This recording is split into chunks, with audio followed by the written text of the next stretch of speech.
ठीक है, बाज औकात इसकी स्पीचेस के बारे में पूछ लिया जाता है कि सैटर्न की जो 5 स्पीचेस हैं उन पे आपने नोट लिखना होता है कि वो क्या क्या थी।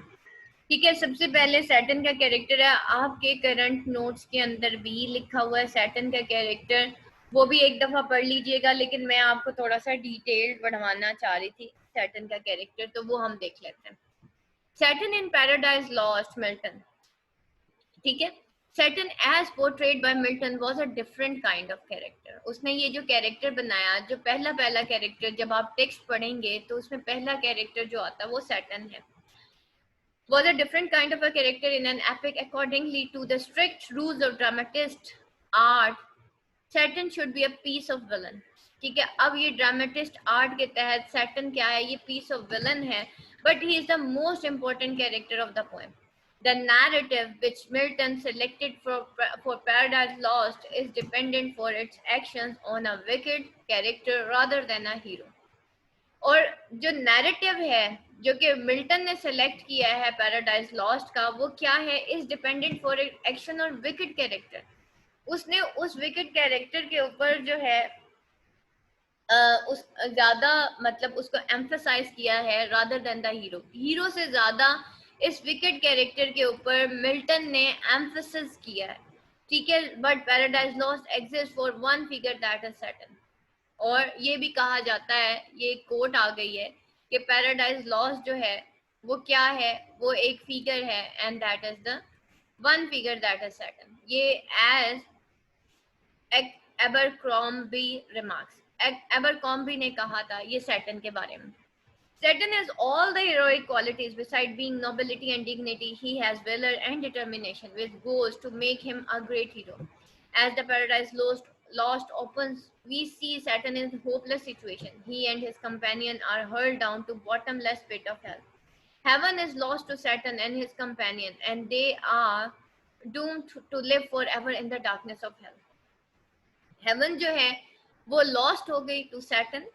ठीक है, सैटर्न से लॉस्ट हो गई हेवन एंड हिज कंपेनियन, और उनको कहाँ भेज दिया गया, in the darkness of the hell. The original sin of Satan is same as man disobedience to God.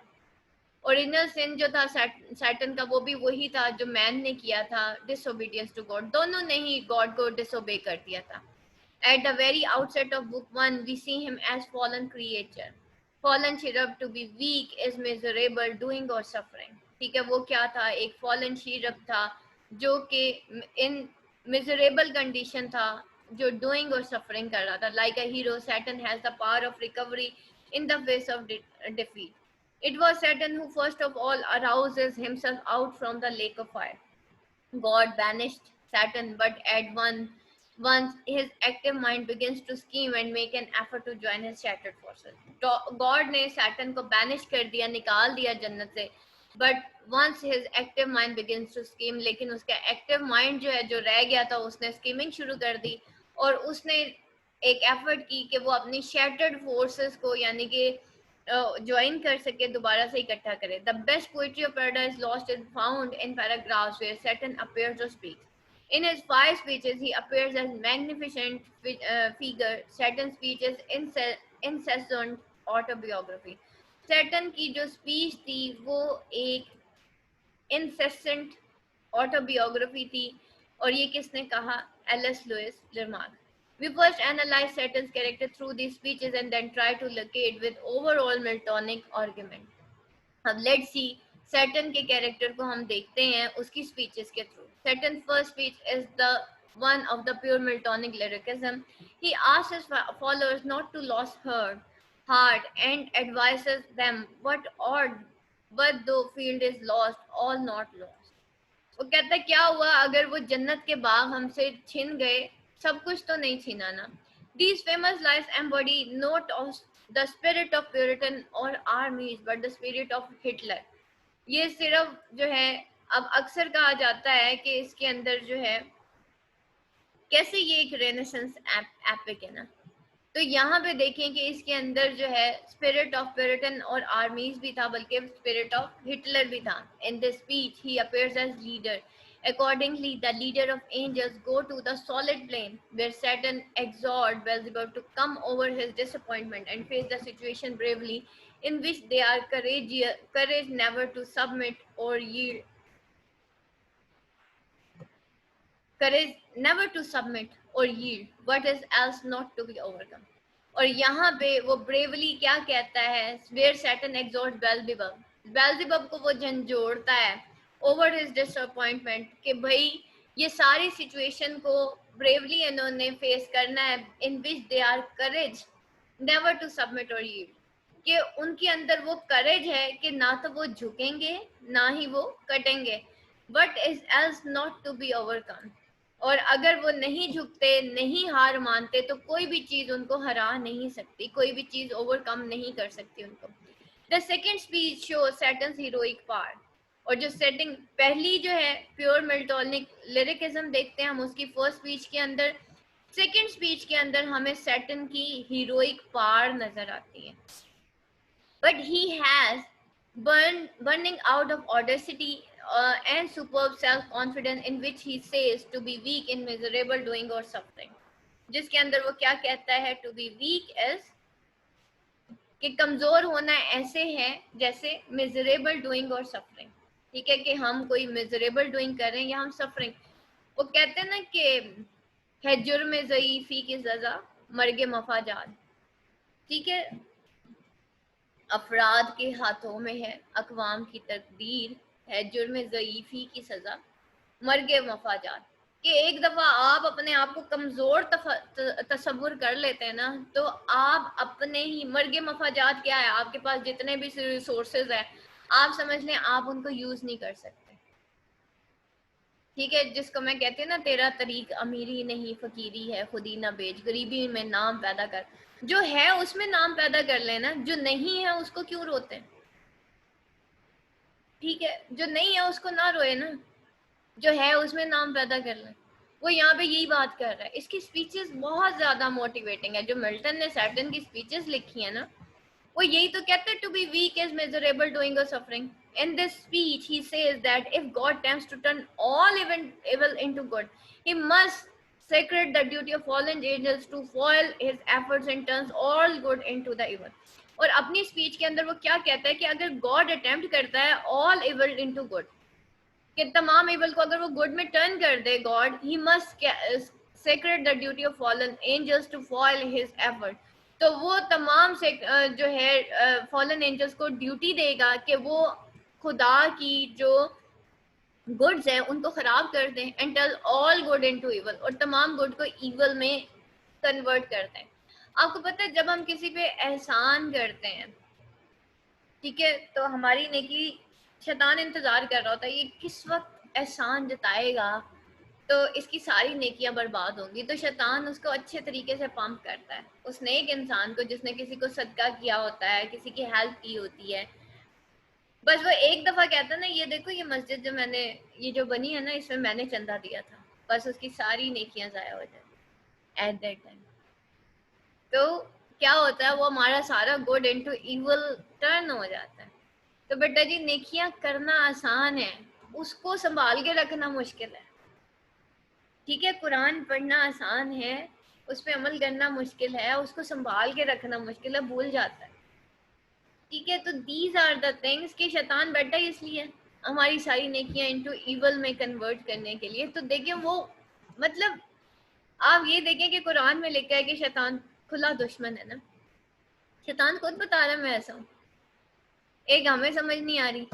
In the line receive the new possessor, ठीक है, और the line receive Dai new possessor, वो कहता है कि अपनी new पोजेसर्स को receive करो, यानी कि क्या है वो हेल, तुम अब इस हेल के पोजेसर हो, ये मतलब अब तुम इसको रिसीव कर दो। In the third speech shows satanic mind and its passion for the overlordships, और अब ये जो स्पीच है थर्ड स्पीच जो है उसका सैटेनिक माइंड शो करता है, और उसके साथ साथ क्या शो करता है, उसका पैशन फॉर ओवरलॉर्डशिप। देखिए सेंस ऑफ अथॉरिटी हर इंसान के अंदर होती है। अल्लाह ने बंदे को जब बनाया ना, बच्चा बनाता मुट्ठी बंद करके पैदा होता, वो कहता सारी चीजें मेरी हैं, फिर वो अपने भाई से लड़ता है, जो बड़ा भाई होता है वो छोटे भाई को मारता है कि इसने मेरी चीज क्यों ली। This is the sense of authority, this is the lordship, this is over lordship. मेरी मानी जाए घर में, मेरी क्यों नहीं मानते। This is the sense of authority. बच्चा उसको पैसे पकड़ाए मुंह में ले लेता है, this is sense of authority. वो कहता है हर चीज मेरी है, मैं चाहे इसको जैसे मर्जी इस्तेमाल करूं, मेरी जिंदगी में जैसे मर्जी जीऊं। This is the sense of authority. ठीक है, ये स्लोगन्स लेके आजकल हम जो है दुनिया में आए हुए हैं ना। और फिर एक थोड़ी देर बाद वो एक टीवी पे एक ऐड चल जाता है, यार जी ले, यार जी ले, सोचता है क्यों हर पल जी ले, हर पल दुनिया में हम बस हर पल जीने के लिए आए हैं, एंटरटेनमेंट के लिए आ गए गलती से। ठीक है, तो these are the thing that is our lordship, that is our sense of authority. तो ये जो है उसका सैटनिक माइंड था, उसकी सेंस ऑफ अथॉरिटी थी। This speech shows his feelings of pride in which he says it is better to reign in hell than serve in the heaven. और वो कैसे कहता है कि भाई बेटर है कि भाई हम राइन कर लें, हम आज़ादी से जिए हेल में, और हम बादशाहों की तरह जिए हेल में, बजाय इसके कि हम हेवन में रह के खुदा को सजदा करें। ठीक है, तो ये क्या था, उसका फीलिंग ऑफ प्राइड था। हम भी तो सजदे नहीं करते। ठीक है, हमारा भी तो फीलिंग ऑफ प्राइड है कि हम तो बख्शे बख्शाए हैं क्योंकि मुसलमान घर में पैदा हो गए। Saturn says place is not important for him because he thinks mind is important and he claims to have a mind which can make heaven or of a hell or hell of a heaven. Saturn क्या कहता है? Saturn says ये place जो है important नहीं है, बल्कि इंसान का mind ज़्यादा important होता है। इंसान अपने दिमाग से जो है heaven को hell और hell को heaven बनाता है। In the fourth speech, he addresses his followers like politicians and calls them power matchless. ठीक है, फोर्थ स्पीच के अंदर वो अपने फॉलोअर्स को एक पॉलिटिशियंस की तरह जो है गाइड करता है, और वो कॉल क्या करता है उनको, मैचलेस, पावर मैचलेस कहता है। And later he addresses them princes, potentates, warriors and followers of heaven. ठीक है, और वो उसको क्या कहता है, पोटेंटेट्स, वॉरियर्स, और उसको फ्लावर ऑफ हेवन कहता है। इन this speech he says them wake, arise और बी फॉरएवर फॉलन। वो कहता है उठो, जागो, या फिर हमेशा के लिए फॉलन हो जाओ, शिकस्त मान लो। ठीक है, यानी कि वो अपने उनको क्या कहता है, उनको कहता है princes, potentates, warriors, flowers of heaven, उनको वो इस तरीके से पुकारता है। ठीक है, और अपनी स्पीच के अंदर उनको वो फिर क्या कहता है, उनको मोटिवेट करने के लिए कहता है जागो, उठो, या फिर forever fallen हो जाओ। This speech is so commanding that they at once arouse out of the stupor. In the fifth speech, Satan is determined to combat with God to serve his pride.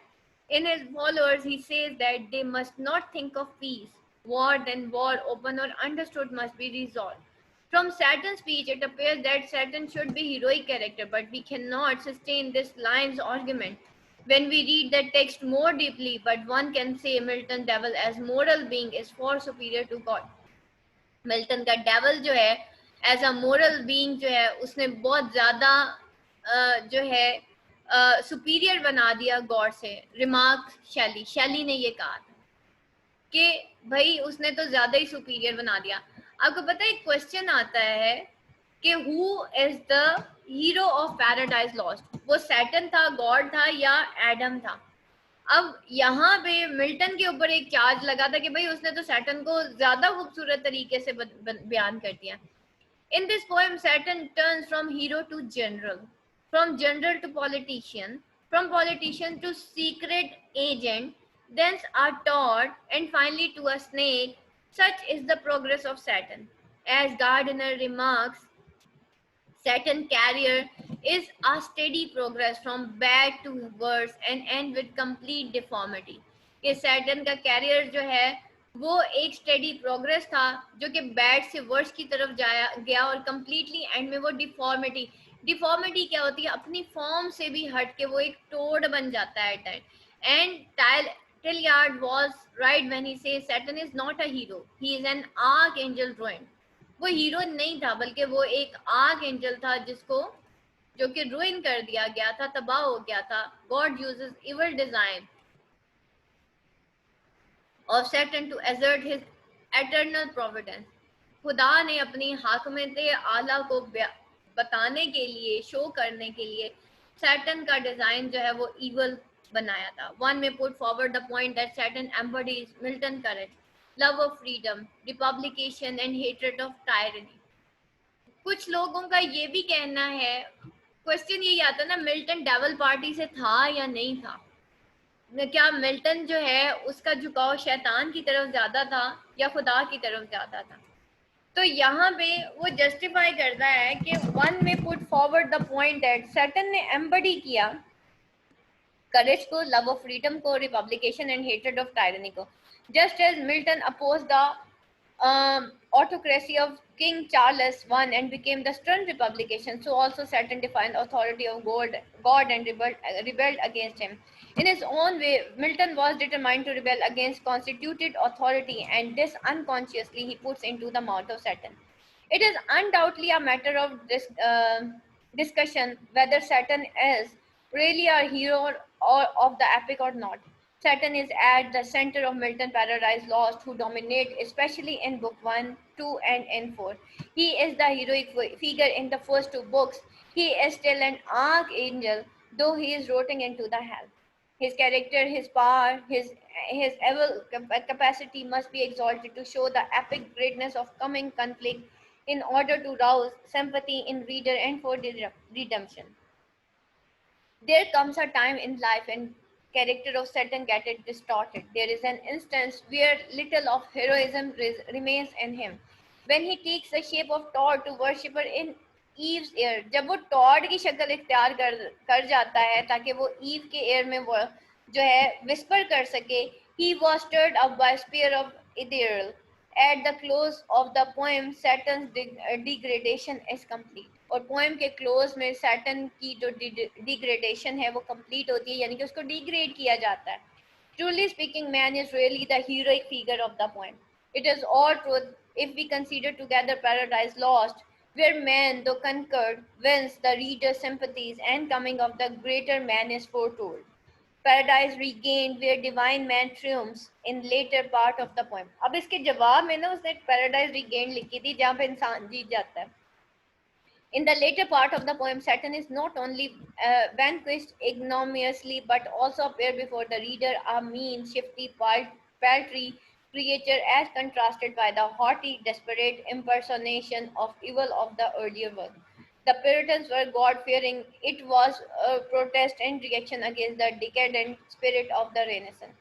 Puritanism is the potent force in Milton's work that makes use of controversial topics such as the universality of divine providence, the reality of evil, the hope of redemption from evil, and the unity of human race. Puritans जो है वो God fearing थे और it was a protest. ठीक है, ये एक protest था, reaction था against the decadent spirit of the Renaissance. ये जो Renaissance एक्चुअली किसे कहते हैं? Lust of power, lust of discovery, lust for knowledge, ये सारी चीजें रेनेसेंस को रिप्रेजेंट करती हैं. जितनी भी इंग्लिश लिटरेचर है उसमें रेनेसेंस का नाम बार बार एज है, ये बेसिकली एक जो कि 15th and 16th सेंचुरी को कहा जाता है. अब व्हाई रेनेसेंस स्पिरिट या इन्फ्लुएंस ऑफ रेनेसेंस यहाँ पे कहा जा रहा है. The character of Saturn like Faustus was glorified by Milton. ठीक है, Faustus की तरह का एक कैरेक्टर था Saturn का जिसको ग्लोरीफाई किया था मिल्टन ने, which was अच्छा मैं ये बता रही थी कि प्यूरिटनिज्म जो है वो पोटेंट फोर्स थी मिल्टन वर्क में. अच्छा, प्यूरिटन्स बेसिकली क्या था? प्यूरिटनिज्म जो है, प्यूरिटन्स प्यूरिफाई से निकला है और प्यूरिटन्स ये कहते थे कि हमने इवल को साफ करना है, मतलब ये कट्टर किस्म के क्रिश्चियंस थे. और यहाँ पे वो क्या कहते हैं, make use of controversial topics such as universality of divine providence, the reality of the evil. और इस वजह से उस प्यूरिटन कॉन्सेप्ट की वजह से या उस प्यूरिटन जो स्पिरिट की वजह से उसने किस तरीके से उसका स्पिरिट शो होता है, उस divine Providence, reality of evil, hope of redemption. इंसान के अंदर एक होप होती है कि उसको बख्श दिया जाएगा from evil, and the unity of human race, या और एक यूनिटी है ह्यूमन रेस की. ठीक है, इसी तरीके से ये because of influence of renaissance character जो था सैटर्न का लाइक फॉस्टस उसको ग्लोरीफाई किया गया by Milton which was done at the cost of God. The other character is in the epic, ठीक है, जो कि ग्लोरीफाई किया गया as compare to the God. Satan is the product of Milton love of enterprise and adventure. Actually Satan ने Milton ने ये जो कैरेक्टर बयान किया सैटर्न का, मतलब उसने इतना डिटेल्ड, जब आप टेक्स्ट पढ़ेंगे you will come to know कि सारा उसने सैटर्न के ऊपर लिखा हुआ है. उसमें गॉड तो और एडम तो फॉर मतलब टाइम बीइंग आते हैं, उसके अलावा तो नहीं है, या वो बैकग्राउंड में है, बैकग्राउंड कैरेक्टर्स है. फोर फ्रंट उसने सैटर्न को रखा हुआ. तो सैटर्न जो है is the product of Milton love of enterprise and adventure. Whereas Spencer Fairy Queen has Knight of Red Cross, Saturn is Knight of Stygian darkness, who has all attributes of knightliness which gleamed in romances and the epic of Renaissance. To conclude, if we are to understand Saturn's character, we must stop him reading as a great unfortunate. ठीक है, अगर हम conclude करें to understand Saturn character, तो हम we must stop in reading as a great unfortunate, कि हमें फिर उसको ग्रेट अनफॉर्चुनेट कहे बगैर हम उसको रह नहीं सकते. This is of course he is like Macbeth and the Macbeth like Macbeth he is wicked and unrepentant till the end. और मैकबेथ की तरह या डॉक्टर फॉस्टर्स की तरह वो हमेशा जो है अनरिपेंटेंट रहेगा. शैतान का डाउनफॉल ये था, उसकी शिकस्त ये थी कि वो उसको कभी बख्शा नहीं जाएगा, और इंसान की कामयाबी ये कि वो बख्श दिया जाएगा. ठीक है, अगर वो माफी मांगेगा तो बख्श दिया जाएगा, अल्लाह उसको तौफीक देगा, वो माफी मांग लेगा तो बख्श दिया जाएगा. Thus knowing or unknowingly Milton presents Saturn in such a manner that he becomes to us as beg hot remarks the hero of Paradise Lost.